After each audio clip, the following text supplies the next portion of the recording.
नमस्कार मित्रांनो, welcome to S class education. आज आपण पाहतोय इयत्ता 9वी भूगोलामधील आपला चौथा पाठ, तो म्हणजे बाह्य प्रक्रिया भाग 2. याचा ऑलरेडी पार्ट 1 आपण पाहिलेला आहे, ज्यामध्ये आपण पाहिलं होतं की कशा पद्धतीने नदी हे एक कारक आहे, ज्यामुळे पृथ्वीच्या वरच्या थरामध्ये वेगवेगळी प्रक्रिया होत असतात किंवा अनेक भूरूप त्यामुळे तयार होतात. सो नदी हे जे आहे ते डन आहे.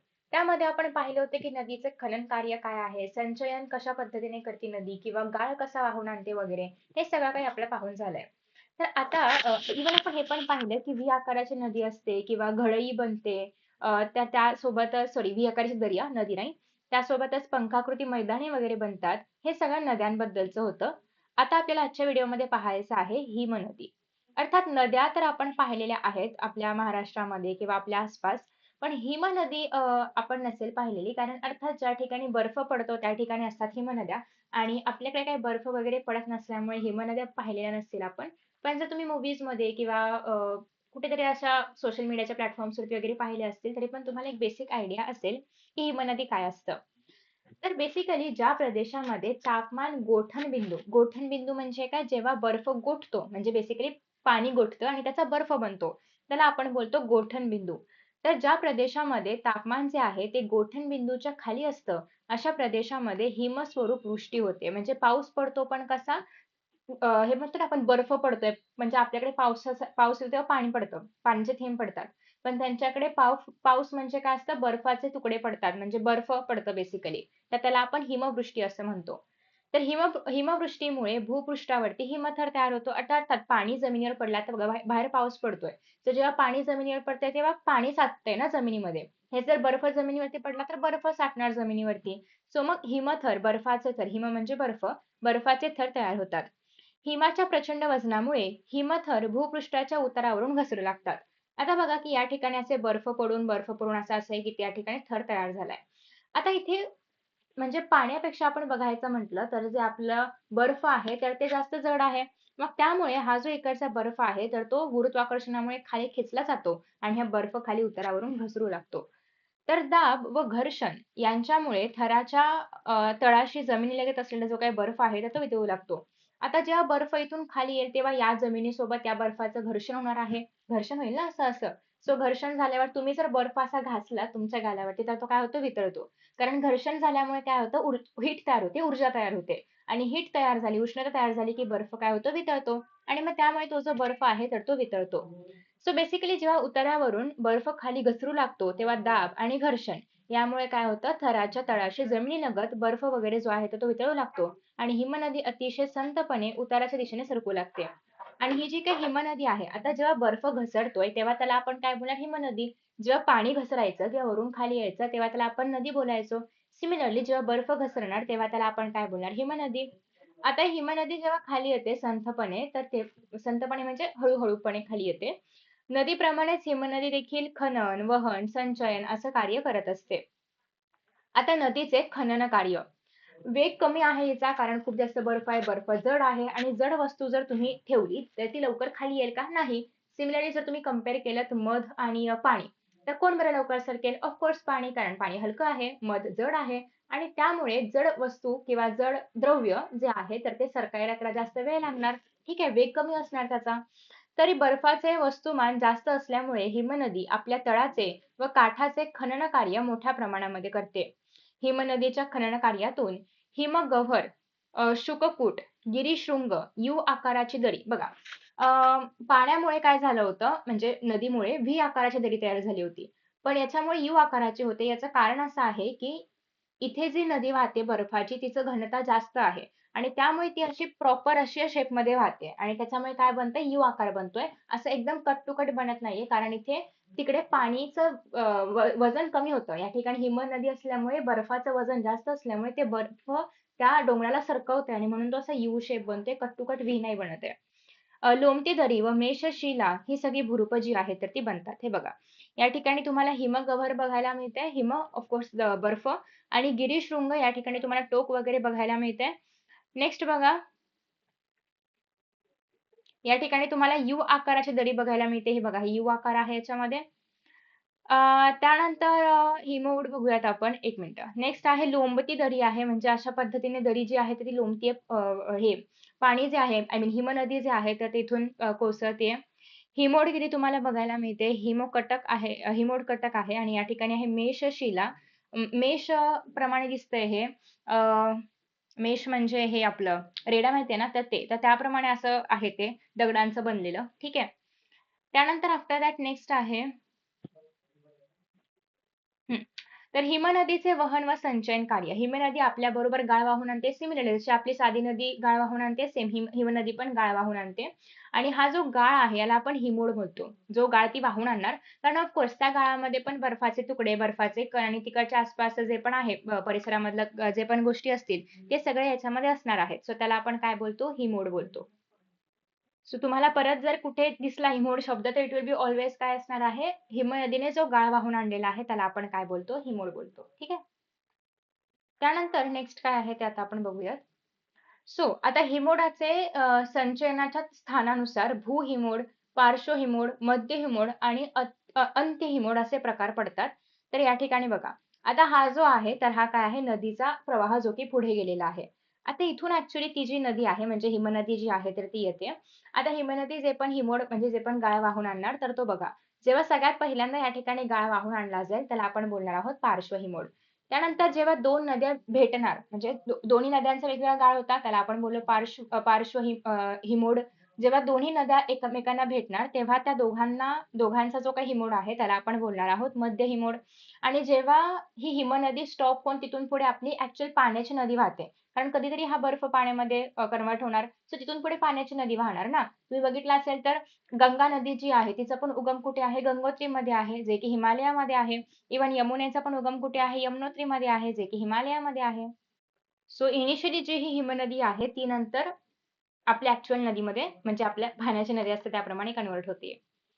सो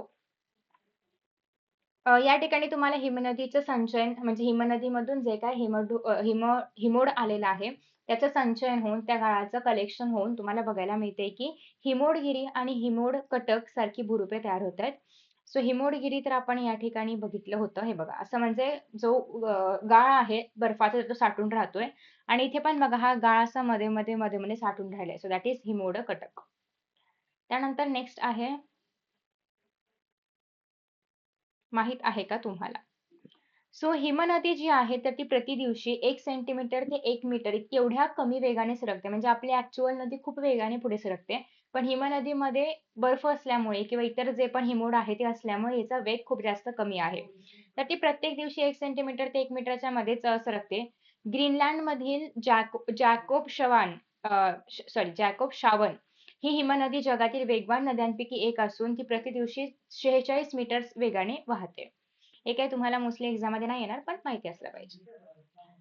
त्यानंतर नेक्स्ट आहे बघा हिमोड कसं तयार होतंय तर हिमनदीने जो पण गाळ वाहून आणला तर तो गाळ साठत साठत जातो आणि त्यापासून हिमोड जे आहे तर ते बनतं. नेक्स्ट आहे वाऱ्याचे कार्य व भूरूपे. सो वाऱ्याचं कार्य आता वारा म्हणजे काय? हवा म्हणजे बेसिकली हवा जी जास्त मोशन मध्ये आहे ज्याचं जास्त गती आहे त्याला आपण वारा बोलू शकतो. तर हवेच्या हालचालीला आपण वारा असं बोलतो हे तुम्ही यापूर्वी पण शिकलेला आहात. वारा हे वायुरूप बाह्यकारक आहे. आता आपण नदी पाहिलं, आपण हिमनदी पाहिलं, हे सगळे द्रवरूप आणि हिमनदी घनरूप वगैरे होती किंवा द्रवरूप वगैरे होती. पण जे वारा आहे तर ते वायुरूप आहे. वायू आहे ना वारा म्हणजे. तर वाऱ्याचे खनन, वहन आणि संचयन कार्य मुख्यतः वाळवंटी आणि कमी पावसाच्या क्षेत्रामध्ये जास्तपणे पाहायला मिळतं. फॉर एक्झाम्पल महाराष्ट्रामध्ये वाऱ्याने असं काही बुरुक-बिरुक नाही तयार होत एवढं. पण हे जर तुम्ही राजस्थान किंवा मरुस्थलीमध्ये वगैरे गेलात तर तिथे काय होतं की एकतर पाऊस नाहीये. त्याच्यामुळे नदी आणि हिमनदीचा तर कुठे दूर-दूरपर्यंत संबंध नाहीये. इथले सरोवर वगैरे असतील. दुसरी गोष्ट अशी की त्याच्यामुळे इथे धूळ आय मीन वाळू खूप मोठ्या प्रमाणामध्ये आहे. माती खूप मोठ्या प्रमाणामध्ये आहे आणि कुठले मोठे-मोठे डोंगर नसल्यामुळे ना हवा अशी सर्रास वाहू शकते. एकदम फास्ट वाहू शकते. आपल्याकडे ना हवेला वाहायला तेवढं मोठ्या प्रमाणामध्ये सपाट जागा नाही. कारण आपल्याकडे डोंगर आहेत, आपल्याकडे टेकड्या आहेत. सो महाराष्ट्रामध्ये अशी सर्रास हवा नाही वाहू शकत. तिला ते लोकं अडवतात. पण हेच जर तुम्ही राजस्थानमध्ये वगैरे गेलात ना, तर त्या ठिकाणी सर्रास हवा जी आहे तर ती वेगाने वाहू शकते. ज्याला आपण वारा असं बोलतो. तर वाळवंटी प्रदेशामध्ये वगैरे तुम्हाला मोठ्या प्रभावी पद्धतीने याचं वहन जे आहे तर ते पाहायला मिळतं. या प्रदेशामध्ये कायिक विदारण पण जास्त मोठ्या प्रमाणामध्ये होत असल्याने खडकांचा भुगा आणि वाळू तुम्हाला मोठ्या प्रमाणामध्ये पाहायला मिळते. सो बेसिकली कायिक विदारण, रासायनिक विदारण आणि जैविक विदारण आपण आधीच्या पाठामध्ये पाहिलंय आणि आय होप की तुम्ही ते कव्हर केलेलं आहे आणि तुम्हाला ते माहिती आहे. आता नेक्स्ट असं आहे, की या प्रदेशामध्ये तुम्हाला कायिक वितरण बघायला मिळतं. हे खरं तर तुम्हाला एम-सी-क्यूजमध्ये विचारलं जाऊ शकतं. त्याच्यामुळे हे लक्षात ठेवायचं आहे. त्यानंतर नेक्स्ट असं आहे, की येथे वाऱ्याच्या वहन कार्यामध्ये अडथळा कमी आहे. जसं की मी तुम्हाला आधी पण सांगितल्याप्रमाणे, की या ठिकाणी काही मोठे-मोठे असे डोंगर-बिंगर काही नाहीच आहे ना, सो त्याच्यामुळे काही ॲज सच अडथळाच नाहीये हवेला वाहायला. त्याच्यामुळे ते मग खूप जास्त हालचाली करून वारा जो आहे, तर तो भुरुपे तयार करतो. वाऱ्याबरोबर वाळूचे जे कण आहे त्यांचं पण वहन होतं. वाळूचे कण खूप दूरवरती वाहून नेले, की ज्या ठिकाणी आता बघा इथून वारा खूप येतोय, वाहून नेले ते सगळे कण आणि इथे वाऱ्याचे वेग कमी झाला, तर ते सगळे कण जे आहेत, तर या ठिकाणी ढिगारा वगैरे करून जे आहे, तर ते थांबतात. सो म्हणजे इथपर्यंत वहन कार्य होतं वाऱ्याचं. इथे वेग कमी झाला, तर या ठिकाणी सगळे जे वाळूचे कण आहेत, तर ते संचयित झाले. म्हणजे या ठिकाणी काय झालं? संचयन कार्य झालं. तर अशा पद्धतीने वाऱ्याचं वहन आणि संचयन कार्य जे आहे, तर ते चालू असतं. आता खनन कार्य बघूया आपण. वारा आपल्याबरोबर लहान-मोठ्या आकाराचे वाळूचे कण आणतो, दगड आणतो आणि अशा प्रकारचे अनेक सारे जे पदार्थ आहेत ते वाहून आणतो. जसे की माती पण नदीचं पाणी पण आपल्याबरोबर माती किंवा इतर कचरा वगैरे घेऊन जायची. सिमिलरली वारा पण आपल्याबरोबर माती, वाळूचे कण आणि जे पण आसपास त्याला उचलून घेऊन जाता येईल ते सगळं उचलून म्हणजे वहन घेऊन जाता येईल ते सगळं वाहून घ्यायचं काम करतो. वाऱ्याच्या मार्गावरील खडकांवरती हे पदार्थ घासले जातात किंवा आपटले जातात आणि खडकांचे खनन घडून येते. आता बघा, या ठिकाणी एक दगड आहे. ठीक आहे. इथून येतंय वारा. वाऱ्यामध्ये खूप जास्त धुलीकण वगैरे वाळू-बिळू सगळं आहे. आता जेव्हा हे धुलीकण पुढे जातील, तेव्हा हे या दगडाला घासून जाणार आणि वारा तुम्ही साधं नका समजू म्हणजे वारा इज लाइक अ तुफान आल्यासारखा कसा वारा असतो, तसा तिकडे वारा असतो आणि त्यामुळे खूप जास्त प्रेशर असतं आणि खूप जास्त वेग असतो त्याचा आणि म्हणून ते लिटरली त्याच्यामधले जे कण आहेत ना, ते या दगडाला घासून जातात आणि मग हे बघा सारखे-सारखे हे सेम भागावरती कण घासल्यामुळे ना, हा एवढ्या मोठ्या दगडाला पण इथून बघा असा-असा शेप आलेला आहे. म्हणजे ह्याला घासून ह्या दगडाचे तुकडे पडलेले आहेत. एवढं डेंजर वारा तिकडचा जो आहे त्याचा वेग आहे. ठीक आहे. सो त्यातूनच भूछत्र, खडक, अपक्षरण, खळगे, यार्दांग यांसारखी भूरूपं जी आहेत तर ती बघायला मिळतात. त्यातलं बघा हे तुम्हाला भूछत्र, खडक बघायला मिळते. म्हणजे मशरूम टाइप आहे ना, मशरूम इज कॉल्ड एज भूछत्र. ते बघा असं वरून असं छत्रीसारखं आहे ते बरोबर. तर जमिनीवरची छत्रीच बनलेली आहे. का तर वाऱ्याने इतके दगड आय मीन दगड, मातीचे कण वगैरे एवढ्या वेगाने वाहून आणले, की म्हणजे हे एका दिवसामध्ये नाही घडत हां. ह्याला खूप सारे म्हणजे खूप सारे वेळा हे रिपीट व्हावं लागतं. तर जेव्हा सारखं घासून जाईल ना, तेव्हा अशा पद्धतीने दगडाचा खालून निमुळता भाग तयार होतो. आधी हा असा असणार आहे, आता तो निमुळता होत गेला. ठीक आहे. तर त्याला आपण काय बोलणार आहोत, की वाऱ्यामुळे काय होते, खनन कार्य होतंय.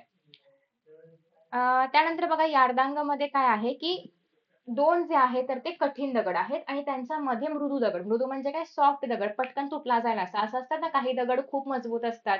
काही दगड असे टाकले तरी म्हणजे तुकडे पडतात. सो हे जे मधले दगड आहेत ना, आता बघा वारा जेव्हा वाहणार अगेन सेम जसं भूक्षेत्रामध्ये झालं, वारा जसा वाहणार तसंच सारखं-सारखं घर्षण होऊन हा जो मधला मृदू दगड आहे ना, तर तो चेपतो किंवा त्याच्या वरची गोष्ट वरचं लेयर उडून जातात. ठीक आहे, म्हणजे निघून जातात, बाहेर पडतात. सो त्याच्यामुळे तुम्हाला ते खोल गेलेलं पाहायला मिळतं. हे आधी ऑलमोस्ट सेम लेव्हलला होता, तर ते खूप खोल गेले जे मृदू खडक आहेत तर ते. तर वाऱ्याचे संचयन कार्य. वाऱ्याबरोबर वाहणारे जे वाळूचे कण आहेत, तर ते निरनिराळ्या आकारमानाचे असतात. ऑफ कोर्स आता सगळे वाळूचे कण सेम आकारमानाचे तर नसणार आहेत. यातील सूक्ष्म कण खूप दूर अंतरापर्यंत वाहून गेल्यानंतर वाहून जातात आणि तुलनेमधले जे मोठे आणि जड कण आहेत, तर ते कमी अर्थात जड कण कमी अंतरापर्यंत वाहणार, हलके कण लांबपर्यंत वाहणार. सिमिलरली जर तुम्ही खूप जड बॉल घेतलात, गोळा घेतलात तुम्ही ह्याचा, गोळा फेकला वापरतात ना तो गोळा आणि आपला साधा फुटबॉल किंवा बास्केटबॉलचा बॉल घेतला, तर ऑफकोर्स बॉल जास्त लांब जाईल कारण तो हलका आहे त्या गोळ्यापेक्षा, राइट? सो त्याचं पण वजन जास्त आहे ते कमी अंतरावर जातं. वजन कमी आहे ते जास्त अंतरावरती जातं. तर वाळवंटी किंवा पावसाच्या प्रदेशामध्ये या वाळूचं संचयन होतं आणि त्यामुळे काही वैशिष्ट्यपूर्ण अशी भूरूपांची तयारी होते किंवा निर्मिती होते. वाळूच्या टेकड्या असेल किंवा बारखाड आहे, सैफ आहे, उर्मी आहे, लोयस मैदान इत्यादी भूरूपे जे आहेत, तर ते वाऱ्याच्या संचयन कार्यातून तयार झालेले आहेत. भूचक्र खडक कसं बनतं ते आपण पाहिलं. सो इथे तुम्हाला बघायला मिळते उर्मी चिन्हे. उर्मी चिन्हे म्हणजे काय होतं बेसिकली, की जेव्हा हवा येते आय मीन जेव्हा वारा येतोय, तर तो आपल्या आसपास जे पण वाळू आहे त्यांना घेऊन येतोय. तर बघा या ठिकाणी असे लेयर्स बनलेत, की जसं हवा म्हणजे असे एक पाण्याची लाट कशी येते, एक लाट येते, मग ती स्टॉप होते, मग दुसरी लाट येते. सिमिलरली म्हणजे एक असा हवेचा हे येतो, वाऱ्याचा हे येतो आणि इथपर्यंत वाळू घेऊन येतो. दुसरा येतो तर इथपर्यंत वाळू घेऊन येतो. तिसरा येतो इथपर्यंत वाळू वाळू घेऊन येतो. असे करत-करत या ठिकाणी चिन्हे तुम्हाला बघायला मिळतायत. नेक्स्ट आहे बारखान. बारखानमध्ये पण बघा असं वारा आला आणि त्याने इथे म्हणजे असा एक ढीग लावला वाळूचा आणि तो गेला किंवा त्याचा वेग कमी झाला. तर हे आहे वालुकागिरी किंवा त्याला आपण बारखान बोलतो. नेक्स्ट आहे अजून या ठिकाणी तुम्हाला सेफ बघायला मिळतात. अगेन सेम ज्याप्रमाणे लाटा येतात त्याप्रमाणे, की इथून आला इथून तो घेऊन वाळूला आणि तिथे त्याचं त्याचं म्हणजे एक असतं ना, की वारा एका वेगाने आला आणि मध्येच त्याचा वेग कमी झाला. तर इथपर्यंत तो वेगाने घेऊन आला आणि त्याचा वेग कमी झाला. ठीक आहे. हां, नेक्स्ट तुम्हाला या ठिकाणी यारदांग वगैरे बघायला मिळते. मधले जे मृदू खडक आहेत तर ते गायब आहेत आणि जे कठोर खडक आहे तर तेच आहे. या ठिकाणी तुम्हाला हमादा वगैरे बघायला मिळते. सो पुढचं आपण रीड करूयात जरा. कुठे गेलं ते खाली आहे का? येस. तर आता या ठिकाणी बघा हे तुम्हाला आयडेंटिफाय करायचं आहे या चित्रावरून, की हे काय आहे. तर हे आपण इथे ऑलरेडी बघितलेलं आहे. सुरुवातीलाच मी तुम्हाला सांगितल्याप्रमाणे, की छत्रीसारखं दिसतंय दॅट इज भूछत्र खडक. त्यानंतर सेकंड तुम्हाला असं एक टेकडी बनल्यासारखं दिसतं दॅट इज वालुकागिरी. नेक्स्ट आहे, की मधले हे जे आहे तुम्हाला बघायला मिळतात, की मधला मृदू खडक आहे, तर ते तुम्हाला इथे बघायला मिळतंय. या ठिकाणी पण तुम्हाला यारदांग टाइप काहीतरी बघायला मिळतंय. सो हे तुम्ही आयडेंटिफाय करू शकता. तर इन दिस वे या व्हिडिओमध्ये आपण जे हिमनदी आहे आणि जे वारा आहे, तर त्याच्याबद्दल बघितलेलं आहे, की ते कशा पद्धतीने भूरूप बनवायला रिस्पॉन्सिबल आहेत किंवा कारणीभूत आहेत. तर आय होप की तुम्हाला हा व्हिडिओ आवडला असेल आणि नेक्स्ट व्हिडिओमध्ये आपण बघणार आहोत पुढची कारकं. So thank you so much for watching आणि ही पूर्ण सीरीज नक्की फॉलो करा कारण तुमच्या युनिट टेस्टसाठी आणि सेमेस्टरसाठी खूप जास्त महत्त्वाची आहे. Thank you so much and see the next session. Bye.